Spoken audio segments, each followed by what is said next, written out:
What's going on, everybody? I am Baltmatrix, and today we are taking a look at Transformers Legacy Evolution Deluxe Class STRONGARM. Now, STRONGARM is a heavy retool of Elita 1, my least favorite figure in the entirety of the Legacy line. I did not pick up Minerva because I hate this mold. Yeah, I legitimately do not like this mold. Now, STRONGARM unfortunately suffers from a lot of the same problems that Elita 1 suffered from, and she also suffers from a couple of extra ones because of the nature of her alt mode. The robot mode itself is a little bit on the small side. It's not awful, but it does feel very tiny and very thin, at least compared to other figures like Shadow Striker and Detritus. Say what you will about these two figures, I like them way more than I like STRONGARM. One positive thing that I have to say about the figure is this head sculpt. It's fantastic. There is nothing else I would do to this figure head sculpt wise. I think she has just the perfect head sculpt. The paint is excellent. The detailing is spot on. There's not a darn thing I would change about it. In terms of posability, head is on a ball joint, though the chin does get in the way on the shoulder, on the, well, collarbone. Shoulders are rough. The actual car bits are on these hinges on the backs of the shoulders, and they do work, but they end up getting in the way constantly. And then the figure can look up, the figure can move its arm up. There is a swivel, and bend at the elbow is about 90 degrees, maybe a little more if the gun doesn't hit the shoulder armor. But the posability is there, all right? The posability is here. The problem is the shoulder pads are just too damn big and bulky, and they get in the way and prevent you from getting some decent poses. It's not fun. Yeah, it ain't great. Fists do articulate as well. They are on swivels. Swivel at the, well, tummy. Legs can kick forward and can kick back, but they do hit the back, well, I was going to say armor, but back kibble. Bend at the knee is 90 degrees, and there is no foot rocker or ankle rocker the way other figures in the line have it, but you can untransform the foot, so you could technically do the Van Damme. I mean, that is possible. I wouldn't recommend it, though. Given the issues that the figure has with posability, you can get a couple of decent poses going. This is by far my favorite, and it's the only one that I think that looks even halfway decent. The gun she comes with is translucent plastic, which I hate.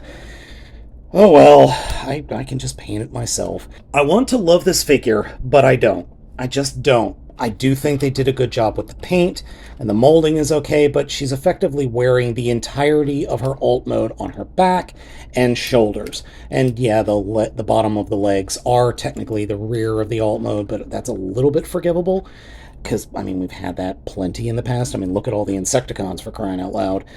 But this figure just doesn't feel good in the hand. Like, the plastic feels cheap, the paint color matching on the figure is all over the damn place, and the knees are not great. So, yeah. And I'm sorry that the camera's white balance, the white balance appears to be broken on my camera, so it's kind of flippity-floppiting all over the place. Anyway, let's get into the transformation. I really don't want to have to transform this stupid thing. To start the transformation, just pull the gun off and put it off to the side, and then take the shoulders and come down to the arms and then peg them in. They're harder to peg in sometimes than they should be, but you gotta just kind of bend them at angles and then slide them into place.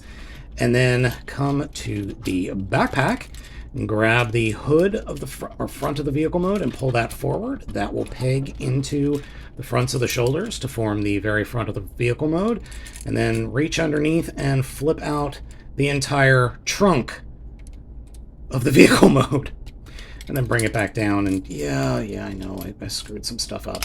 The wings, yes, the doors do hinge up like gull wings, and they can hinge out like that. I have not found a use for that. They just get in the way and are really stupid in robot mode. They don't help you whatsoever. Grab the hips and turn them around 180 degrees and make sure they're straight. and then come back down to the doors and just close them up and tuck them underneath this little triangle, and then peg them in very loosely to the backs of the forearms.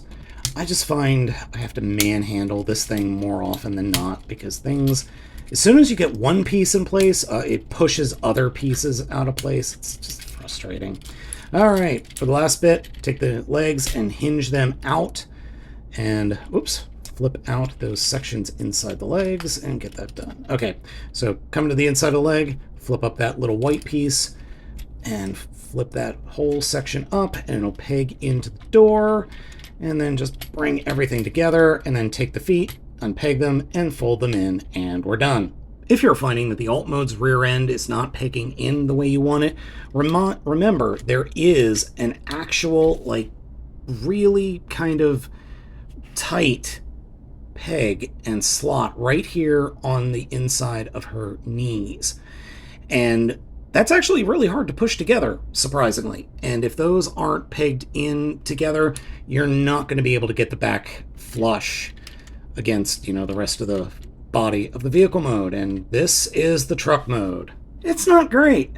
It's just not great. I get the molding. The molding works-ish, but it doesn't work for me. It just does not work for me, because we've got, I think, 4 different colors of white going on here. This back piece is the same color white as these panel sides, but these are all a different color white than what are the knees in robot mode, which is a different color white than what is the doors and the roof, which is a different color white than is the white that is on the outside of the forearms, which is a different color white than what is on the hood and the shoulders. So we have 1, 2, 3, 4, 5 different colors of white.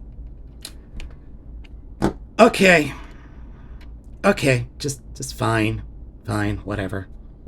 Just whatever.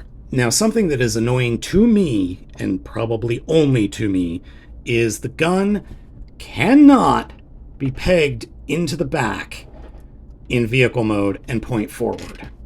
You could peg it in and have it point backwards. That's fine.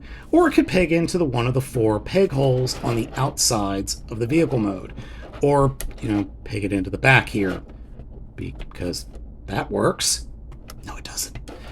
Yeah, this looks so stupid. And it's translucent plastic, so if you're in a slightly darkened room, you don't see the accessory, which is really stupid, Hasbro. Here's the size comparison with a bug, and a tank, and a truck, and a dune buggy, and a UFO, and a really big microscope. So as you could see, the figure is kind of small compared to others in the same size class. It's odd.